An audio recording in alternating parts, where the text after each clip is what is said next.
And we're live. Oh, we're live. This is part 2 of biasing, explaining what bias is, why we need it in amps, and hopefully give you a perspective of how amps work in a sense.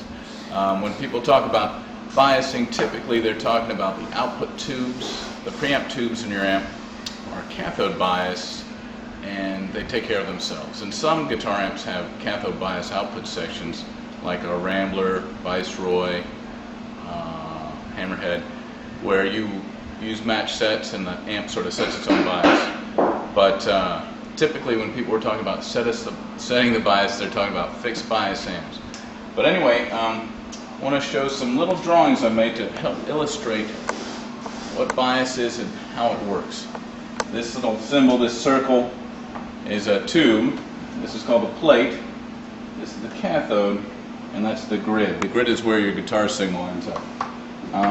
And in this simplified drawing, we've got a battery connected to this thing, with plus at the plate and minus at the cathode. And the cathode and the minus are usually connected to ground, so that's why you see ground.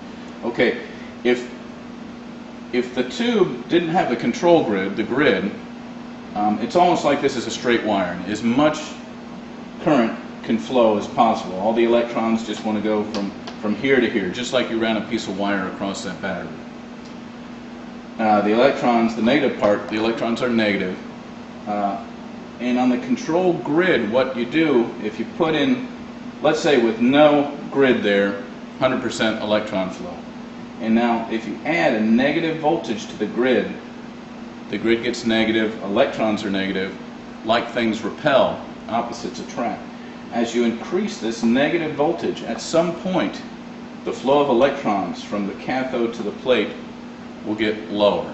And that's the point of biasing. You set that, depending on the amp, let's say for this example we set it to -5, and -5 means only 50% of the available electrons will flow. Alright? You might have to sleep on that. I did first. Alright, now this is a more complicated drawing. Don't turn it off now. We have much the same situation here with the battery, plus at the plate, cathode is connected to ground as part of the battery is, so that's negative.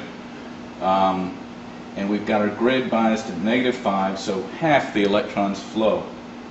Now, when your signal comes in to the grid, it's swinging up and down around zero. You've seen a sine wave before, but let's say it goes up 2 and down 2, just swinging up and down. What that's going to do to this fixed 5 volts, you add these together. Hold on a second.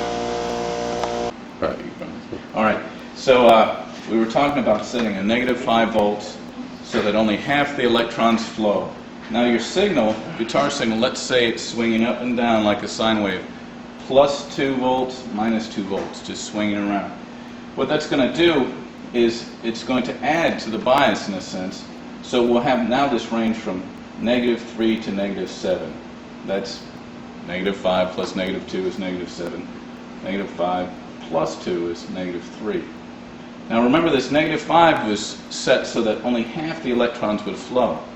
When it gets more negative, less electrons flow.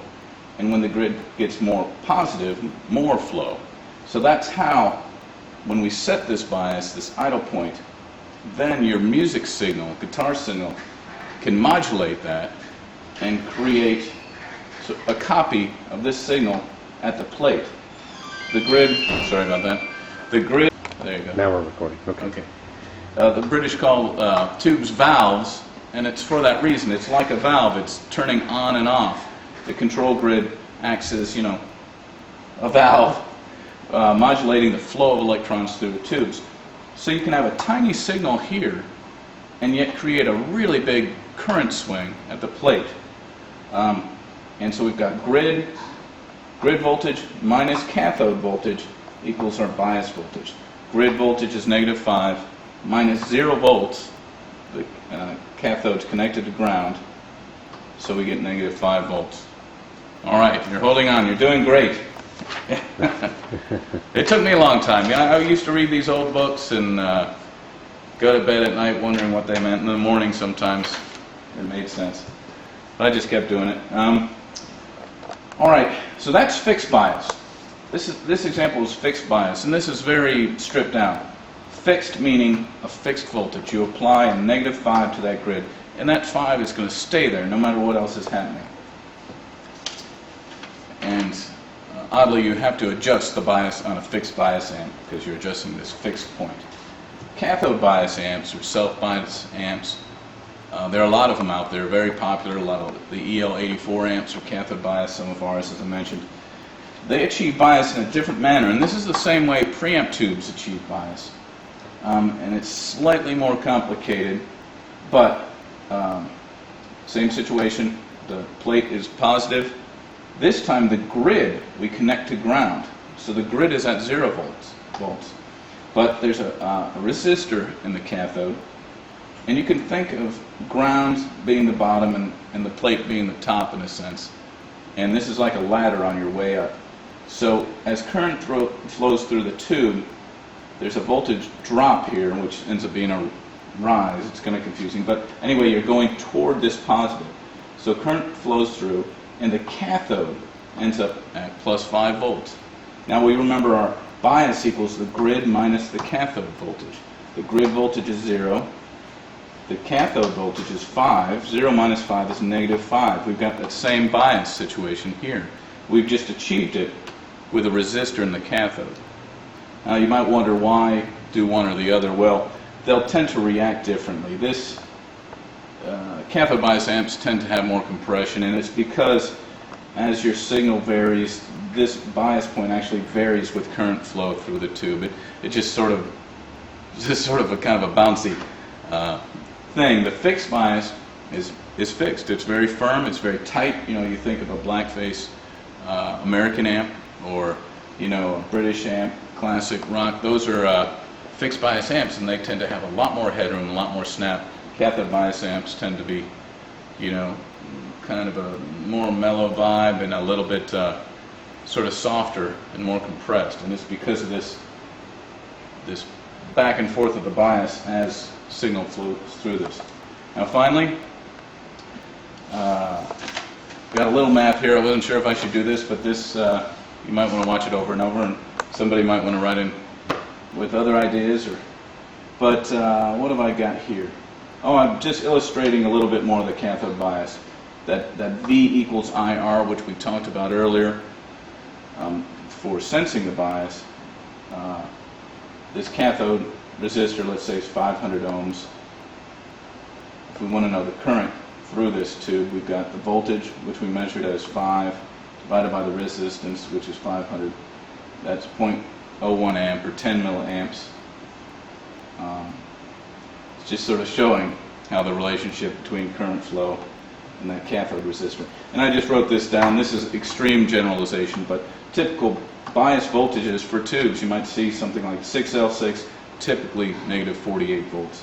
EL34, typically -36, etc. 66 mount 32. EL84 is about 10 volts. EL84s require so little bias, that's why they're usually cathode biased. This resistor does not have to be too big. Therefore, that kind of mellowness or, you know, compression is minimized because that resistor is less. I have a feeling I've gone too far, but anyway, at least that's sort of a primer, and hopefully takes the mystery a little bit, you know, biasing and what's going on with it. So, is there any more to add? Perhaps people sometimes vary the bias. They might run the amp a little hotter or a little cooler, and that'll just vary how the amp reacts, basically, how it's ready to jump from a point when you're playing through it, how much headroom is left, in a sense.